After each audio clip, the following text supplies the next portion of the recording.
and gentlemen. I did not think this through. Well, how many people have seen the movie tonight? Or the, not the movie tonight, but the Charles B. Pierce Count the Dreaded Sundown. Okay, so some of you guys know what I'm doing. Let's give it up for our sponsors. Anchor Bay Entertainment Canada, big round of applause. Cineplex, Roomlord, and Space.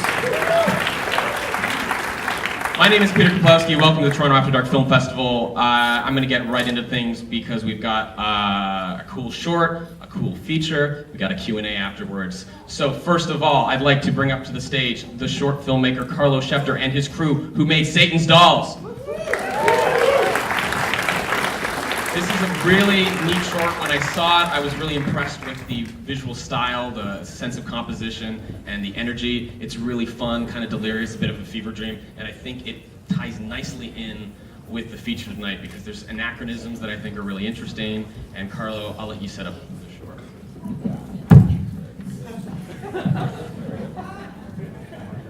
Good evening. Good evening, ladies and gentlemen. At my left, I have the beautiful Andrea Werman, who is the star of the film. Right, I have my assistant director, Mr. Grandfather Mantis, who is stoic as always.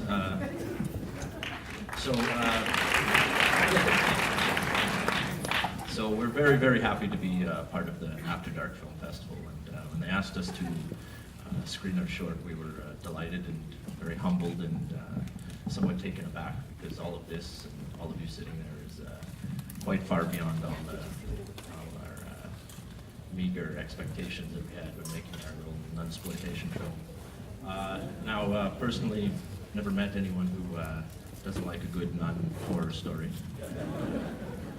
But I hang around with relatively strange people. But seeing as how you're all here to see the terrifying town that dreaded Sundown, I think you're all pretty strange yourselves. So, without further ado, we would like to extend our thanks and hope you enjoy a twisted little tale we like to call Satan's Dolls. Thank you. Thank you so much. Any heat-mats? Okay. And now we're going to get on to the main feature. I saw this film several months ago, and as a fan of slasher films who has been a bit frustrated lately with how I find how kind of rote and uninspired slasher films have been of late, I feel like it used to be a genre where filmmakers could take the material and really have fun and play around and create their own visual identity. And that's absolutely what Alfonso Gomez-Rejon has done with this film. It's, regardless of what you think of the movie, he directed the shit out of this film. I have never seen, it's been a while since I've seen a film where I felt like every time this guy must have shown up to set, he was having fun, he was putting the camera in interesting places, and there's just so much infectious enthusiasm in this movie. And so I'm super humbled and excited to introduce to you Mr. Alfonso Gomez-Rejon, who has his own microphone. Hi. So, before we get started, I thought it'd be great if you could set up the movie a little bit, because it's not a conventional, it's not a film, we were discussing this earlier, not an easy film to pigeonhole. It's a slasher, but it's a slasher that has a relationship with an earlier film, but it's not a remake, and it's not necessarily just a straight sequel. Right. I don't think I can do better than that because it's as difficult to describe it, which I think was what was so exciting about making the movie, because it was hard to put in a box. It was a slasher movie that I wanted to make that reminded me of the ones I grew up with when I really felt a filmmaker.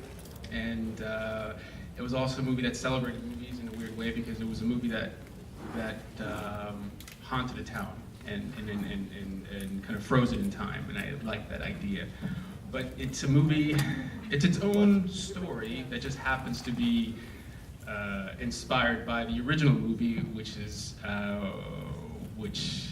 kind of the thing that froze the movie, the city in time, fictionalized the pain, because the real movie is based on real murders that happened in 1946, and it's also the reason that the girl may or may not become a person of her time. So so it is. I guess you describe it as a meta sequel, and I guess it is because it's not a remake. It's just it's a story, I guess. Let's call it a conversation. Let's call it a conversation.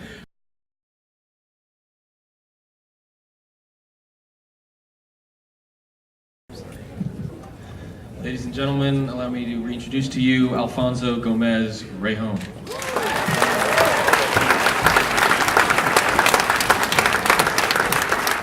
So, I want to start off with the beginning. When did this project come across your door? What struck you about the script? Because it's such a fascinating way to go about exploring an old film. And was there anything that when you read it that you really wanted to achieve in the film, and were you able to do that? Well, it's questionable. Time will tell if I was able to achieve anything with it. But how it started, I was directing American Horror Story, and it was Asylum, the second season, and it was literally one of these stories where I walked out of the soundstage and I bumped into Ryan Murphy, and he said, "I have a script that I'd love to direct. Can you swing by the office?" And he gave it to me. And I've been trying to make a couple of movies over the years. They're always about to come together. It's quite difficult to, I wasn't sure. I mean, I wasn't sure. I thought before reading that it was going to be one of the paranormal things that were kind of in vogue, and it wasn't really me. But after reading it, I liked the idea of the. It reminded me of the films of the slashers that I grew up with.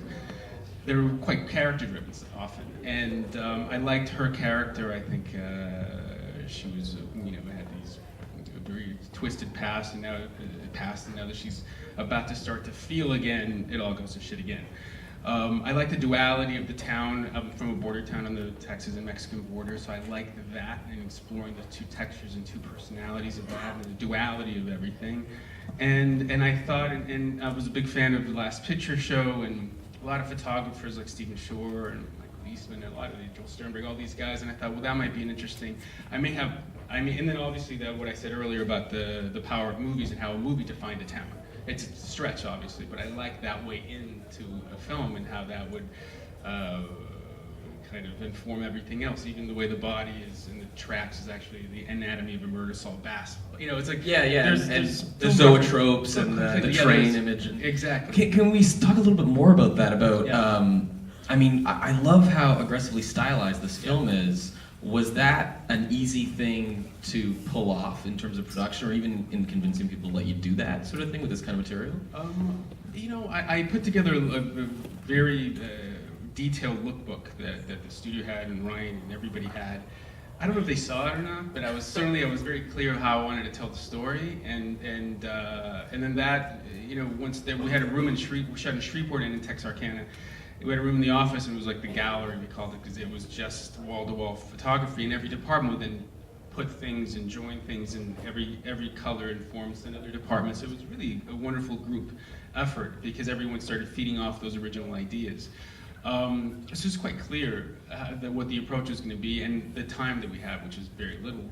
And my DP, Michael Goy, who's done a lot of stuff with me, just gets it. We have a shorthand, so he knows exactly how to pull off some very classical coverage, but it's just the colors and yeah. Speaking of colors, I really love the juxtaposition of blue and red. Yeah. Can you talk a little bit about the use of color in the film? Well, yeah. I mean, it was all. I don't know if I really achieved what I wanted to achieve, but it was all about where is the sun today? Where is the sun in this scene? How does that inform the shadows and how they stretch and how they move and she had a certain palette, and as did everybody else. And so as long as Dennis O'Hara's room was blue and this and that, and everyone had their palette. I would have to go into detail to remember which exactly, but everyone had a palette, so that would inform the color. And obviously wanted to crush the reds and have the red in the beginning mean something and he connected visually. I mean, there's a quick flashback when Travis Soap makes a move on her in the car, and you flash back to the opening scene in the car when they start making out. So those colors had to be quite specific, so that when you intercut them, your memory, you got it. Before I throw it up to the audience, I wanted to just sort of, it's a bit of a leading question because we talked about it a bit, but talk about Martin Scorsese Yeah. and his influence on this film, which is more than just, you're using long takes, but more an actual personal influence. Oh no, I mean I used to be his assistant. I mean he influences everything. So you were Martin Scorsese's Yeah, assistant. years ago, and so his films always inspired me to make movies. When I saw Mean Streets and everything I do. You got a Boxcar Bertha reference in the movie. Yes, it was. We had a talk once about was this the right thing for me to do for the first one, and he was very encouraging about embracing the genre and going all in. So of course there was a Boxcar Bertha reference. I had to be, planned out way in pre-production. You have to get all those things cleared, but I always knew that at the end, even the town hall would be an old theater palace, and at the end the double feature would be with Boxcar, as a nod to him. Did he have any input? Has he seen the film? Yeah, he had a very specific sound notes. Yeah. No, he really loved the style of it. Yeah. Cool. Do we have questions from the audience? You're gonna have to wave because it is a bright light. Oh yes, right there. Yes, you? Can you talk a little bit about what went into that opening shot? Yeah. Let's talk about the opening shot. Yeah, that was a lot of fun. There was my 60mm print of the film that we projected, but you couldn't really see, so we had to do that in the VFX that later. But yeah, it was a very quite simple idea, but how to do it with not many resources.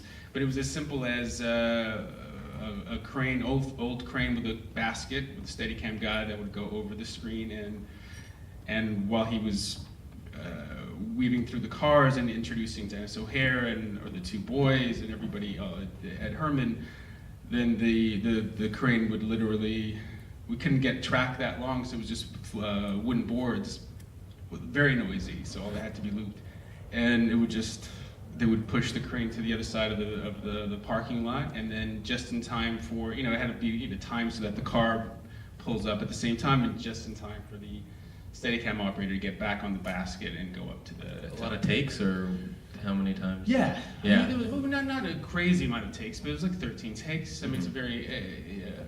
but it was great fun. I mean, every day was a lot of fun because every day was a challenge, and horror films are always so much fun to do. Did that come to you when you read the script, you knew you wanted the movie to kind of start like that, or? No, originally I wanted to start with this huge, incredibly pretentious Day for Night reference, which is the opening documentary stuff was going to be a whole thing of being in Texarkana and seeing Charles B. Pierce shoot a scene from his movie. So I was trying to match the extras that he had. It was a big deal, but we had no time for it. It became this documentary thing that I think actually was much more effective. And so that's how I originally wanted to start it. But I knew, I pretty clearly knew that I wanted to do this long take at the beginning. And so right from the second we all arrived to Shreveport, we tried to figure out how to do it. Other questions from the audience? Right here. How did you get into directing, like, say, your career-wise? How did you end up on that? Say you're working on that So this is a career question about how Alfonso got his start on American Horror Story, or even before then.